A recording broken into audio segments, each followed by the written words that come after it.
In last lecture, we discussed about depth first search. Depth first search, it is a non-guided search or uh, blinded search in which it not guaranteed that the we got our best or optimal path in exactly, and it uses the concept of a stack last in first out structure. In breadth first search, today we are going to discuss about breadth first search. In breadth first search, it searches the breadth wise in the problem space. So in DFS, it always go for successor of a leftmost node, but in breadth first search it always go for successor of the root. Suppose we have A, and the successor of A are B and C. So it always go for A, then B, and then for C. If there is a successor of C node, then it always go for successor of C and then successor of B node. Yes, in this way. Breadth first search is like traversing a tree where each node is a state which may be a potential candidate for solution. Breadth first search expand the nodes from the root of the tree. Yes, we already discussed that. In breadth first search technique, it always the expand the tree or successor which are available at the root node. Then expand the successor node of the another middle node, and then generate one level of the tree at a time until a solution which is to be find out. It is very easily implemented by maintaining a queue of a node. Yes, uh, in stack it use the data structure like last in first out. DFS uses the stack, but BFS uses the queue, that is first in first out. Algorithm for breadth first search technique. Create a variable called node list and set it to the initial state. Loop until second one is second loop until the goal state is find out or node list is empty. Remove the first element, that is E, from the node list. If node list was empty, then quite success is to be there.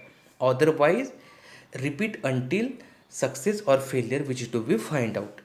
For each way that each rule can match the state described in E, apply the rule to generate a new state. If the new state is goal state, quit and return this state, that is success. Otherwise, add this state to the end of node list. Yes, in breadth first search technique, how it works? Suppose we have a root in tree like structure, that is A, and A has the successor node, that is B and C, and B has the successor node, that is D and E. So how it will work? It will first of all traverse to A, then B and C, then D and E. But in DFS, how it will go? It will go through the A, then left node, that is B, then D and E, and finally it will go to the C. So these are the what we can say, primary what we can say, that these are the few things which can distinguish DFS and BFS. Advantage of BFS: breadth first search will never get trapped exploring the useless path forever. So in DFS, it always use the or always go for successor node for leftmost. But if there is finite loop, so it guarantees that there is no any optimal solution. But in BFS, it explores the useless path forever. If there is a solution, BFS will definitely find it out. If there is more than one solution, then BFS can find a minimal one that require less number of steps.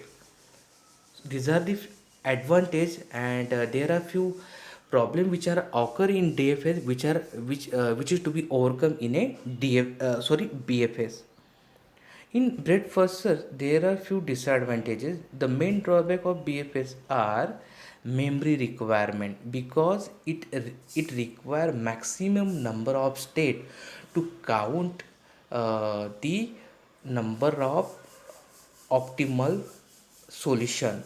If the solution is further away from the root, breadth first search will consume lot of time. Yes, because number of state is maximum, then number of memory is required maximum. That's why it will go in the might be go in the finite loop. So this is for BFS technique. In next lecture we will discuss about heuristic searching technique. So heuristic searching technique, it is a guided search, and it in that it will use the concept of a star algorithm, AO star algorithm, and mean end analysis. Okay, thank you so much.